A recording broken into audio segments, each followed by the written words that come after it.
and today we're reacting to How to Beat the Evil Surgeon in the Human Centipede. Now, I've seen this movie so long ago, like one of them things where when you haven't seen something in so long, you don't even remember the details. You just know maybe like the ending or the main plot of what happens. This is me here, you know what I'm saying? I feel like this is a great movie in this new series, movie recaps. Essentially, we're kind of just movie recapping, and y'all been showing a lot of love. Y'all been liking these, so we're gonna get into it, man. Let's do it. I love y'all. I appreciate y'all. I'm great for y'all. And Astral Dior Plus will be back tomorrow. Let's get into it.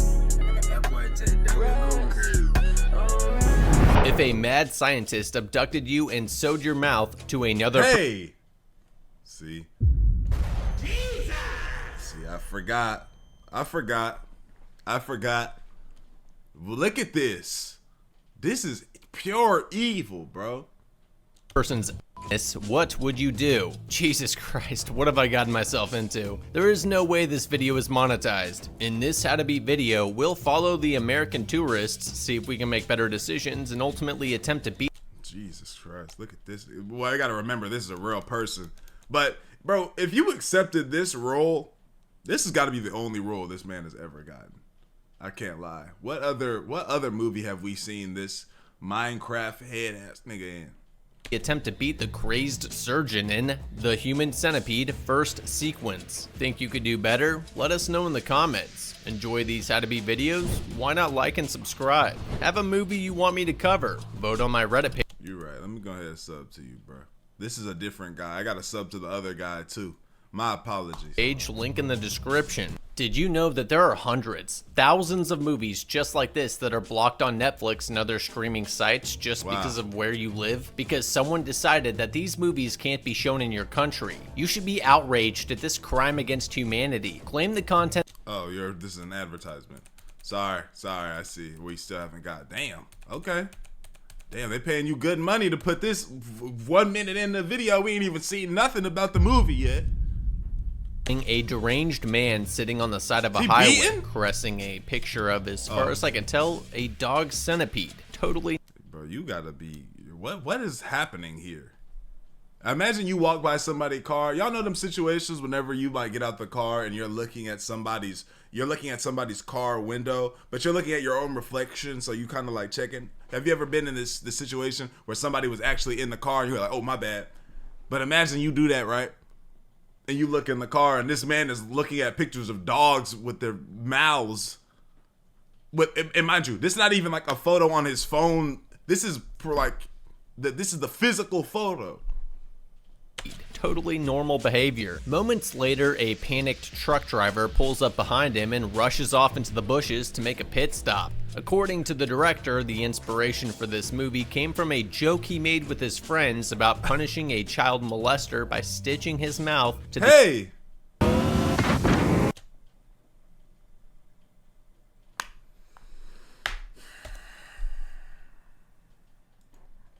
I have premium, guys. I know it's hard to believe at this point. I have premium, bro. I'm sorry, guys. I have so many channels, guys. You gotta bear with me, bro. Punishing a child molester by stitching his mouth to the of a fat truck driver, which is exactly what I would say to deflect further inspection from my own perverted psyche. Right. Fat. Taco Tuesday was not kind to this fella. And this is okay. Wow. And one, he doing it all wrong. If you go out to go take a in the woods, you definitely need to turn the other way so you can see what's going on, right? And you just pulled up behind this car. You didn't hear the crunching of leaves, nothing. Somebody coming up behind you with a rifle. This fella, and now he's gonna pay the ultimate price for it. Besides not eating questionable food before a long haul, there's not much this poor truck driver could have done differently. As a general point though, you should never travel too far off the beaten path to use one of nature's dunnies. Privacy be damned. How many horror movies have you seen where someone ventures out of their camp at night to take a leak and gets mauled? A lot, right? How many video games have you played where you hid in the bushes and waited for some dipshit to wander wander off by themselves so you could slit their Great game, by the way. throat. Probably too many to be good for your mental health. Being alone with your pants at your ankles just makes you the perfect target for predators. Again, not saying the truck driver did anything wrong here, just wanted to make this point. Our main protagonists are two ditzy American tourists, Lindsay and Jenny. Of course, those are their names. These two bimbos accepted an invite to a party in the middle of nowhere by a random German waiter they just met. They obviously didn't see the movie Taken. Going to this party, which is likely a honeypot for human traffickers, was a bad idea to begin with, even if it was in an easily found public location. But the fact that this place is so remote. Nah, hell nah. Once we start driving down woods like this, we gotta start making decisions. We gotta start having a talk. Hey, it's probably not the best thing for us to do. Should be a massive red flag. I mean, I guess they could have been invited to a forest rave party or something.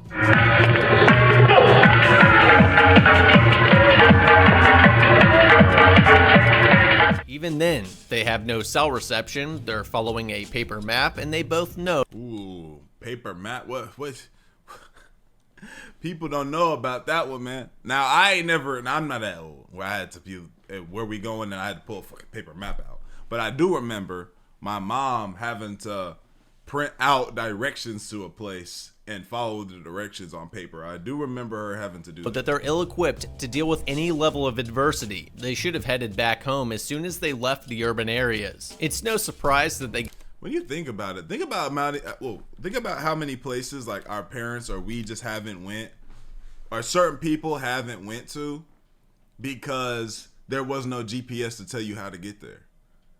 Think about all the places you just like, because when you think about it, they were only going to certain places that they knew work, they knew how to get, but I guess you can just look the directions up and look it up, but how easy is it for you to be in the car? How many times have you been in the car and said, oh, I need to go over here. I've never been there. Let me just pull my phone out and look at the GPS. Like that's second nature to us. But at one point, you don't have the directions to get there. You don't know where this place is. You got to go back home, look it up, print out the thing, get back in the car, drive off. Like back then, you probably didn't go to frequent too many new places like that. You know what I'm saying? Damn, I just thought about something. As they left the urban areas, it's no surprise that they get lost, but then to add accident to idiocy, they hit a pothole and pop their tire. Not that they have many options here, and I think they should ask the next person they see for help, but I can't help but be suspicious of the first person that arrives to help you minutes after you hit something. Whatever, I'm probably just being paranoid. I'm sure this guy will be helpful and call some help for them, or oh god, give them a lift into he's not. He's up to no good. He was up to no good. Town. You have a flat tire. Sag mal, dich kenne ich doch. Von dir habe ich doch eine ganz heiße Kassette. What? I know you girls got a what video at home? Of you at home? What's happening?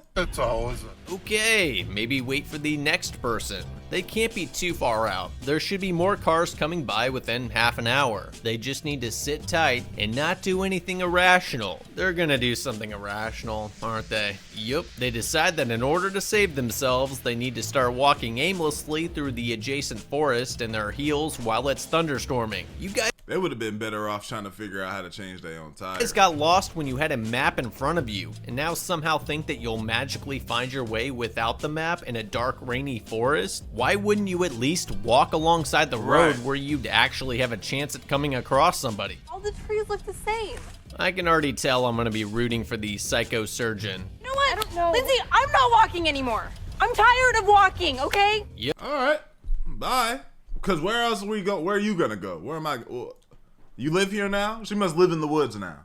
Go ahead and stitch her up behind the fat truck driver. Actually, go ahead and put her at the very end. They eventually find a house and start yelling and banging on the back doors and windows, which is a great way to scare the hell out of the homeowner and get you shot. This homeowner opens up and asks if they're alone, to which they answer yes. Wrong move and a red flag. No, we have people coming. We have about 10 people on the way. The only reason he'd need to know if you were alone is if he had sinister intentions and wanted to make sure nobody would come looking if something happened to you. Well, maybe not the only reason. He may be genuinely concerned if you had another friend that needed help as well. But considering the creepy... He has yet to crack a smile. Y'all not You look like a turtle in the face.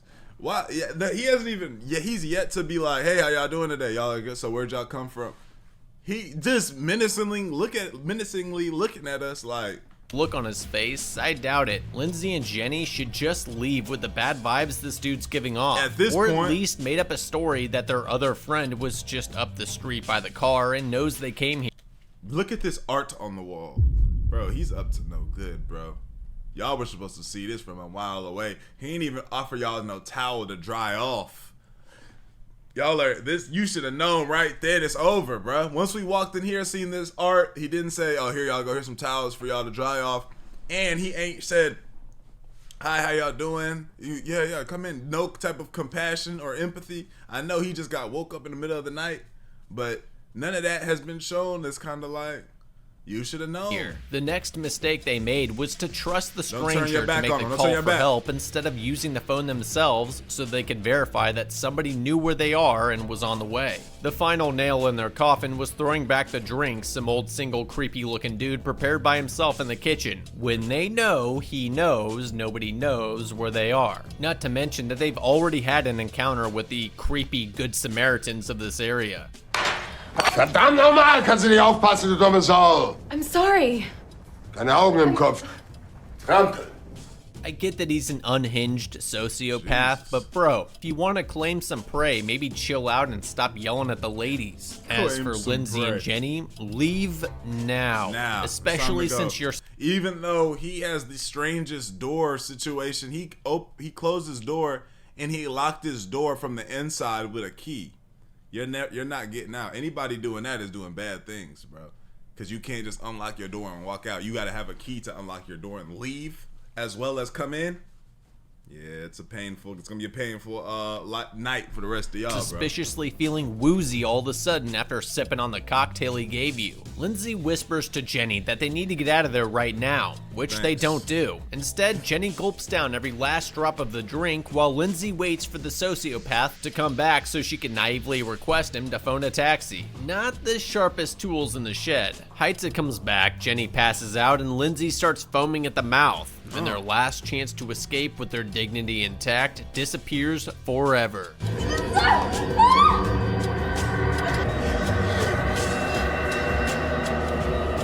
The next morning, Lindsay's the first to wake up and come to grips with how badly they fucked up. You never want to wake up in a hospital bed, but you never want to wake up in a hospital bed in somebody's basement. Needless to say, they need to get the fuck out of there ASAP. Luckily, Heitza's not present. He might be out of the house or he might be upstairs. Either way, it's best to stay quiet, let him think you're still sedated, and use this opportunity to attempt an escape. For that reason also, Lindsay should not wake up Jenny, because she'll just start freaking out and screaming. It looks like he secured them with non-locking leather restraints around their limbs, which were not sufficiently spaced apart to prevent torso and head movement. An absolute rookie mistake. There's so many proven effective restraint setups out there, and this guy uses the absolute worst one possible. All Lindsay needs to do is use her mouth to unbuckle the restraint and she's free. But no, ineffectually squirm. Yeah, because she could. If you stuck like this, everybody get stuck like this for a second. Everybody get stuck like this. Okay. Now that we stuck like this, go like this. Well, hold on. It's a little hard. You can't really get over there. It might be too difficult. I ain't gonna lie. Look. Use her mouth. How is she gonna reach over there? I ain't gonna lie. This one might not. That ain't gonna work. Wait, if I sit up like this though, my arms are stuck. Oh yeah, damn. Never mind. I could probably get a loop. I just gotta sit up all the way though. Mouth to unbuckle the restraint and she's free. But no, ineffectually squirming and waking up her brainless friend is definitely a better idea. Jenny! Jenny's You're yelping screaming. brings Heita's attention, ruining their chance of escaping yet again. Heita then compares their blood types and concludes that the truck driver's does not match, so he needs to euthanize him and find a replacement. Gotta make sure the blood and tissues match when conjoining 3 people together ATM style, because longevity is really what the goal is here. The shining silver lining of the truck driver's untimely death is that it buys the girl some time before Heita. Damn, he ended up like that off just because he went to take a shit in the woods, bro. You died because you were taking a shit in the woods, bro. I had to take that shit in the woods one time, bro. Maybe twice in my life, but I do remember one time, bro. It was when I met my girl, early stages of it. You know what I'm saying? She gave me some. We were eating, and she had some hot sauce on. I shouldn't have trusted this shit. She claims to this day that she didn't give me expired hot sauce, bro. I remember she did. I got it. I started eating it. I used the hot sauce. We went on a walk in the trail, bro. Bro, my stomach, when I tell you, it felt like somebody was let me phrase this right. It felt like my stomach was being grabbed like this, and somebody was squeezing it and turning it like this. I could barely even stand up straight, bro. And I was trying to keep my composure and not say nothing, because like I said, this was like one of the first links. I said, I'm not gonna lie, something happened bad, bro. You know what I'm saying? Like my stomach, I'm so sorry, my stomach in pain. So I went in the woods. I said, I have to go to my shit is fucked up, bro. I went to the woods, bro, and I let out something I've never seen before. That's how I know something wasn't right, bro. You know what I'm saying? And now I just did it in the woods. I had to.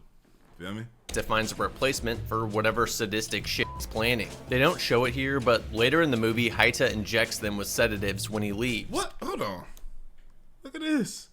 I'm easily getting out of that. Oh, man. Sedatives when he leaves. He probably did that here too, so Lindsay and Jenny would not be able to undo the shackles and escape. He leaves them to go bury the truck driver in his backyard in broad daylight with the corpse in an unzipped plastic body bag. Bro, could you not wait until nighttime? Or chop him up and put him in a black hefty bag instead of an obvious looking body bag? I wonder if YouTube will play hefty trash bag ads on this video now. Then he drags a new victim in through his front door, again in broad daylight, with a murder weapon on the roof of the car. I get that he lives in a secluded area, but still, why take the risk? After securing the Japanese tourist on a gurney, he wakes them up and gives them the projector presentation, outlining how he's going to connect them together via the gastric system, creating Just kill me, please. This is the messed up part, bruh. The fact that you thought, oh, okay, I might just die in here or whatever. No, he has experiments for you. That's messed up, bro. Just take my life. A human centipede of sorts. There's no point in telling them this ahead of time, but he's a sick fucking probably gets off on it. He's now going to put them under general anesthesia in preparation for their surgery, starting with the Japanese tourist. Now is your absolute last chance to fight and pull something off before your life is forever let's go. Lindsay wises up and unshackles herself while Haita is distracted. You just now doing, that's the... with Katsuro. She makes a conscious decision to leave her friend behind and run for the exits, but they're all locked. Of course, she should have attacked this nigga, bro. Attack. Of course, this guy has his house set up so that people can't get out from the inside. Haita's like a far more depraved version of Alex from the movie Tao, and with far less prestigious goals. Lindsay locks herself in his bedroom, which stalls him for now, but she needs to at least grab a weapon so she has a chance if it comes to a hand-to-hand fight. Wow, Haita really has a picture of his dog centipede. Oh my gosh, bro. Framed? Thing next to his bed. You need help! You're a sick man! If you don't open immediately, I will cut your knees. Instead of pleading for your life to the psychopath who gets off on people pleading for their lives, how about you go over to the phone Oh my gosh. next to his bed and call 112, which is the 911 equivalent for Americans, which you Oh damn, she wouldn't have known that. should know if you're visiting other countries. Oh, I wouldn't have known. I would not have known that. That's the messed up part. I sure wouldn't have known that. She tries to make an escape out the back window, but Haita's one step ahead of her, and he has his tranq rifle. Without knowing the layout of the place and Haita right behind her, it's understandable that she... Come on, bro. That's look. So you telling me you running, right? When you run into a new room to see the layout, you don't look. You just keep running like this, even though you ran in. Then you fall into a pool extremely dramatically. This is crazy. Look at this. Who's ever fallen into a pool like this, even if it was on accident? Ah!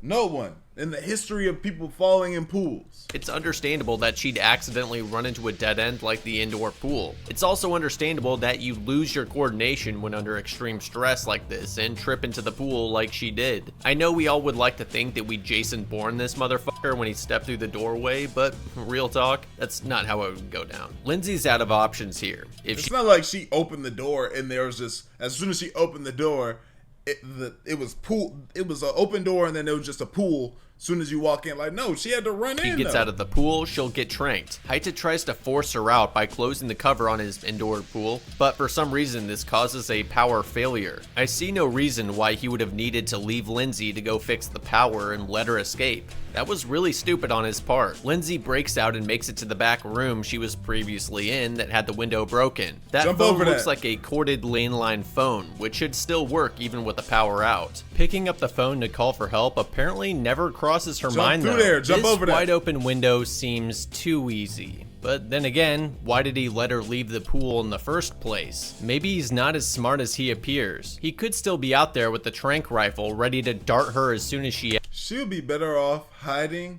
in the dark area somewhere, waiting on him to come through and just start fighting, bro. Exits. The odds are in her favor though. Dart guns like the one Haita's using are single shot and take time to reload. The darts are relatively low velocity and have a hard time puncturing thick clothing. If she wrapped the bedsheet around herself and ran for it, even if he was out there, there's a good chance he would miss or wouldn't puncture her, at which point she can leave the bedsheet and sprint for it. Haita's home is not that isolated. If she sprinted 100 yards in any direction, she'd probably run into someone. She just needs to take care not to trip on a branch and bop her head off a log. Even if she did get hit and it punctured her skin, she'd still have 3 to 5 minutes to run for help before she lost a significant amount of her coordination from the tranquilizer. Lindsay hesitates, conflicted with her Lindsay, make a play! Chance to escape and not wanting to leave Jenny behind. Going back for Jenny is a bad idea. Both Jenny and Katsuro are under general anesthetics in the basement. Haita will be back soon. There's no way she could drag them up the stairs and haul them to safety in time. She needs to secure her own escape first. From there, it should only take 20 minutes tops to bring the fuzz down on top of Haita's operation. If you did want to go back and try to carry her out, the most effective way is to use the ranger roll and fireman's carry method. Too much friction dragging her on the ground and way too slow. She manages to get Jenny's unconscious body topside and out of the window, but it's taking too long and she's way too loud about it. I'd say a tranq round will hit her in the back of the neck here any moment now.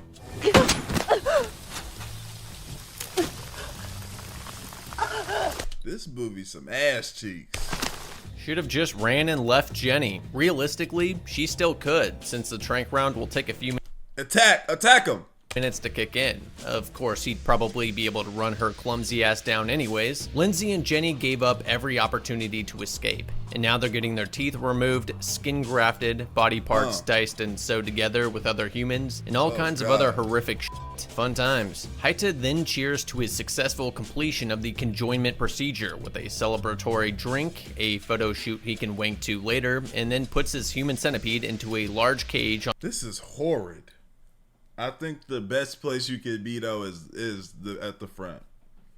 Buddy at the front one with this one. If we're just being honest. You know what I'm saying?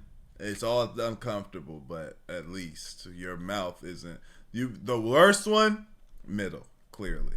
You know what I'm saying? On the first floor of his house for some dumb reason. Escaping at this point is going to be tough. There's no way to effectively coordinate strategies or movements with the others while they're conjoined. They could potentially rip out the stitches by pulling with their head and hands to separate themselves, but their ligaments and tendons in their knees were sliced, so oh my god, this is just making me... It's not like they could run anyways. Haita then brings them outside to parade them around his backyard like dogs. I get his house may be secluded, but Lindsay and Jenny stumbled into it. It's not that secluded. He must just not give a shit about being caught. Oh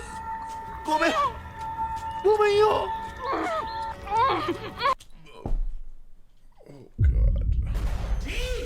I forgot. Like, I know this, we know what happens in this movie, but I just forgot. Like, bro, that buddy that made this movie, I even though he didn't do this, I still don't think he should. He just need to go to hell for this one, bro. For even bringing this one. Peter! Can you imagine the rage inside you if someone did this to you? Bro, furious, bro. Desperately wanting to destroy him, being so Furious. close but being completely unable to do anything. Katsuro does still have his arms intact. If he gets close enough, he could pull the doc to the ground and choke him out. That's about their only option right now. Later Yeah. that night, Haita threatens to cut their vocal cords if they don't quit their moaning because it's disturbing his sleep. Yeah, it's best to shut up. You don't want to lose your vocal cords now when you might need them to escape later. The next morning, he gives them a checkup. Katsuro and Lindsay are surviving, but Jenny doesn't look too good. Besides the massive infection she's developing, there's no way anything nutritious is finding its way back there. Yeah, what does he expect, like, with the meal? Like, the two people in the back are not gonna make it. Let alone enough water. Jenny probably only has a couple of days left. Someone rings his landline, so Haida picks up the phone right outside his torture chamber filled with moaning and screaming victims. Smart. Maybe you'd want to pick up one of the other phones in the house to answer calls, Right. or just let them leave a message while you're torturing people. And of all people, it's the police, letting him know that they're at the front door and he needs to open up. Gee, it couldn't be that they acquired evidence pointing to him as a suspect in the recent abductions with how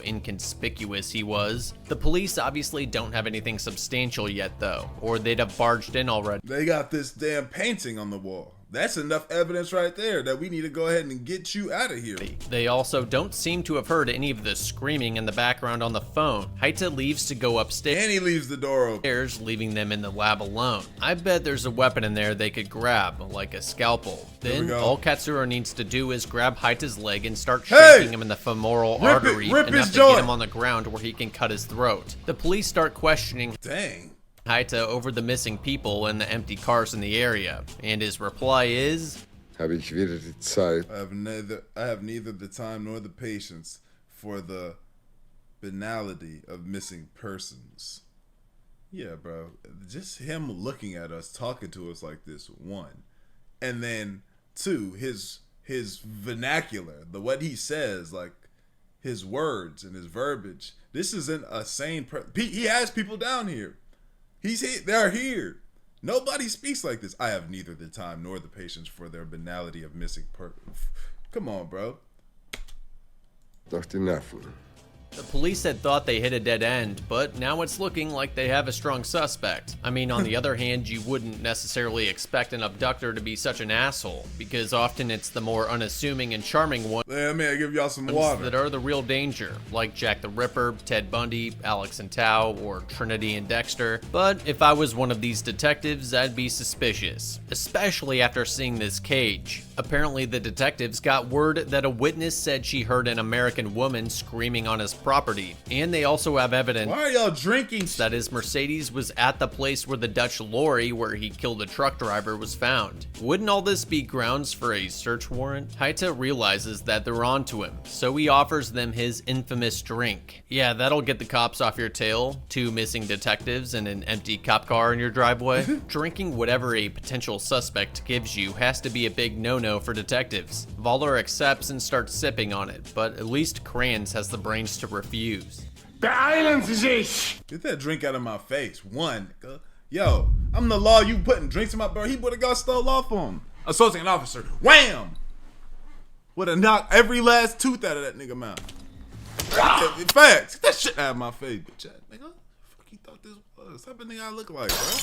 Sweet mother of God, they spent this whole time screaming when a fucking scalpel was right next to them. If I was Lindsay, I'd probably want to get the scalpel and cut Katsuro's ass from my face so I could have a chance at fighting on my own. And without Lindsay attached to his ass, Katsuro could better fight Haita too. I say this, but it would be absurdly painful. I think I'd at least try, given the situation. I'm not sure they have a ton of time to do this, so having Katsuro palm the scalpel and ambush Haita is the best option. Yeah. The police then question Haita about his cellar, and he jokes about it being a torture chamber, which is always a really good thing to say to cops when being questioned about recent abductions. The detectives ask to take a look down there, but Haita refuses, saying they need a search warrant first. Detective Kranz presses him further, and Haita accidentally drops a syringe on the ground. So Oh, yeah. Nah, bro. No, guys. Get him. He's doing illegal things. Why you got this needle? What's in this? Supposedly for his diabetes. By now, we've clearly established that the surgeon is a psycho who doesn't give a fuck about people going missing. Witnesses saying they've heard American women screaming on his property, which matched the profile of two of the people who went missing. His car was spotted next to the location of the truck whose driver was abducted. A large, suspicious cage with blood on it, incredibly weird pictures and art, a cellar which the violent suspect refuses to let you into. Oh, and he was hiding a syringe under a towel which is filled with God knows what. I don't know German law or law in general, but I think they have sufficient probable cause to easily get a search warrant, which they do, but I'd also call for some additional backup considering Haida's been pretty volatile. While the cops are out getting a search warrant, Haida goes back downstairs to try and hide his human triplet. Tall task with only 20 minutes before they're back. Hey! Destroy him! Destroy him! Destroy him! What the fuck? You had him. Why would you not finish the And why did he bite his neck? You got the joint. Slit his... Man. He wasn't even a... You don't even get to have a chance. The ones in the back will be mumbling... He's done. We can get up out of here. He's done. I'd have been there. Slicing and dicing, bro. job. A shank to the leg and a bite on the neck is nowhere near lethal. And if at least you bit his neck, you be to get in there. You know what I'm saying? Tear that nigga shit off. Start pulling. I want you need to look like a zombie outbreak, bro. How hard is it to pull the scalpel out of his leg and slice his jugular and shove it into his heart? Wouldn't you want to ensure that he's 100% dead for what he did to you, and so he couldn't come back after you? Surprise, surprise, Haida's not dead and corners them in the bedroom. Just when you think you're going to see a human centipede versus Haida knife fight, Katsuro gives up. He has some sort of epiphany that his ass being sewed to someone else's face was God's wrath for living a selfish life and not loving his family more. So he kills himself, because that makes sense. You know what's selfish? Not... You just hold us. You hold us. killing this guy and freeing the two innocent people trapped behind you, condemning them to death because you wanted to commit seppuku to rid yourself of sin. You could have at least tried to save their lives and take this. And man, if you want to do that afterwards, then you do that, man. You hold us down before committing suicide. The doc leaves the triplet and crawls back over to the pool as the police break in and search the place. Looks like they didn't call for backup. Detective Voller should have been feeling the effects of the drugs by now, at which point he should have let his partner know so they could call off the raid and get backup. Voller didn't communicate this and tried to push through the effects and wound up dead in the pool with a scalpel in his neck. Kranz hears the fall into the pool, rushes in half-cocked, and now he got a gun. Bang! Gets lit up too. Shoot him while you fall. I never understood why when people open a door and they see a dead body, they rush right over to it. Wouldn't that make you take a pause and carefully clear the area, checking all your corners? Obviously, the wounded man who killed your friend is still down here and is still a threat, so hastily running in there would likely get you killed too. At least he dome shot at Haita before keeling over. The movie ends with Lindsay stuck in the middle of a dead Katsuro and a dead Jenny with two dead cops and a dead Haita in the pool. We can presume that Lindsay was later found by other cops who went looking after the missing detectives, and they brought her to a hospital where a surgeon separated her from the rest of the human centipede. She would then go on to get plastic surgery to fix her face, as well as operations to replace the ligaments in her kneecaps and her teeth, paid for by Dr. Haita's money. Isn't it amazing that nowadays you could get brutally disfigured? I mean utterly wrecked, and there's a building you can go to with people in it who have the tools and expertise to fix all the damage done to you. It's honestly incredible. Lindsay won't be winning any beauty pageants, and she'll have to lower her dating standards substantially. And she'll also have to be in some type of psychiatric hospital for the remainder of her days, because anytime that she drives or falls asleep, she thinks she's gonna be woken up. So this is such a traumatizing experience. You don't come back from this, bro. This is one you don't come back from. This is one of the ones where the homeless guy that you drive by on the street, you're like, ugh, get away from me when they're begging for change. You like, nah, stop, man, get away from me, get away from me. You didn't even know the whole time they used to have rich, successful lives until something traumatizing like this happened to them. You don't get back from this one, bro. I don't see myself. You know what I'm saying? At least she could live a semi-normal life, maybe get a book deal and make some talk show appearances until she later decides to kill herself due to the overwhelming survivor's guilt and PTSD. Happily ever after. Let's recap who would have lived or died with some different decisions. Firstly, I want to say RIP to Dieter Laser, who passed away last year. No, I'm not going to put him on the dead board. That would be senseless. Guys, I'm actually a fairly empathetic person, but back to the Why did he take this role? I can't even look if I saw this man on the street, I couldn't even look at him the same. movie. Like as just a normal human. Trucker was dead no matter what. Lindsay and Jenny. Why? Well, I guess because all he was doing was taking this shit. I guess he kind of was. He was just over with. No. I'm not doing that. He could still be alive because he turned his back. He had back to the street. What everybody knows, first lesson, first rule, you put your back to the tree. You lean up against the tree and use it as support. So that way, one, nobody can sneak up behind you. Well, I guess they still can. But, you do it correctly.